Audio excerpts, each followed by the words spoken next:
द्वारिका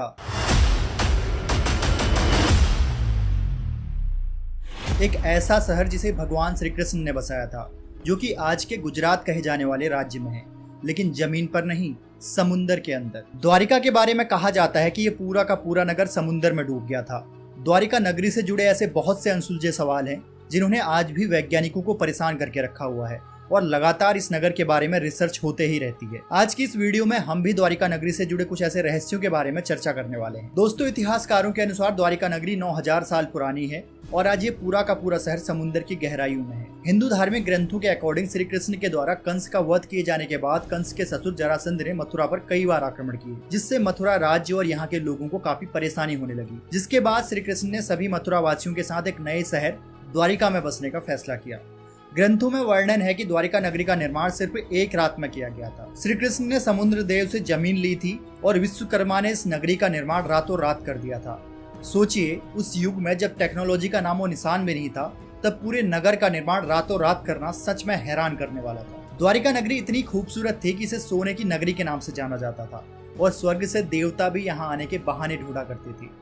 लेकिन जैसे ही श्री कृष्ण पृथ्वी लोक को छोड़कर गए, यानी जब उनका स्वर्गवास हुआ, तो ये पूरा का पूरा शहर समुद्र में समा गया। श्री कृष्ण की मृत्यु के बाद द्वारिका नगरी समुद्र में क्यों विलीन हो गई, इसके पीछे का कारण गांधारी का श्री कृष्ण को दिया गया श्राप बताया जाता है, क्योंकि गांधारी को लगता था कि कौरवों के नाश के जिम्मेदार श्री कृष्ण हैं। मैं शिव भक्तनी गांधारी आज तुम्हें ये शाप देती हूँ कि मेरे परिवार की भांति यदुवंश का भी विनाश हो जाए।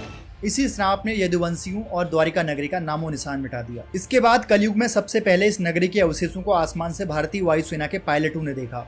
उससे पहले लोग मानते थे कि द्वारिका एक काल्पनिक नगर है और कहानियों पर लोग इतना भरोसा नहीं करते थे। लेकिन जब द्वारिका नगरी का उल्लेख गुजरात के भावनगर में मिले 6ठी शताब्दी की कॉपर प्लेट पर मिला, तब लोगों को इस नगरी की मौजूदगी पर भरोसा होने लगा। जब 1979 में आर्कियोलॉजिस्ट ने खोज करनी शुरू की, तो इनको अरब सागर में इस शहर से जुड़े कुछ खास अवशेष मिले। इन अवशेषों में शामिल थी 560 मीटर लंबी एक दीवार, जो बिल्कुल उसी तरह की थी जैसा महाभारत ग्रंथ में द्वारिका के बारे में बताया गया था। इतना ही नहीं, खोज के दौरान वैज्ञानिकों को महाभारत काल के बर्तन भी मिले।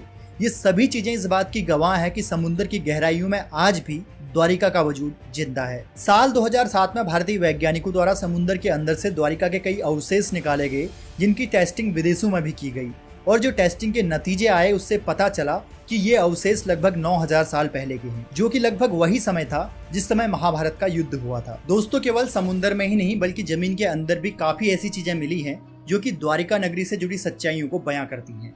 और जैसा कि हमने आपको पहले ही बताया है, इसको लेकर खोज आज भी जारी है। अलग अलग पौराणिक ग्रंथों के अनुसार महाभारत युद्ध खत्म होने के 36वें साल में द्वारिका नगरी में बहुत सी बुरी बुरी घटनाएं होने लगी। तब श्री कृष्ण ने सभी यदुवंशी पुरुषों को आदेश दिया कि वो तीर्थ पर जाएं। इसके बाद द्वारिका नगरी से सभी पुरुष तीर्थ पर निकल गए, लेकिन रास्ते में सभी में किसी बात को लेकर झगड़ा हो गया, जो कि काफी बढ़ गया। सबने एक दूसरे को मार दिया। अर्जुन ने सभी यदुवंशियों का अंतिम संस्कार किया। अगले दिन वासुदेव जी ने भी प्राण त्याग दिए, जिनका अंतिम संस्कार भी अर्जुन ने ही किया। वासुदेव जी ने अर्जुन को पहले ही आदेश दे दिया था कि वो द्वारिका में रहने वाली सभी महिलाओं और बच्चों को हस्तिनापुर लेके जाएंगे।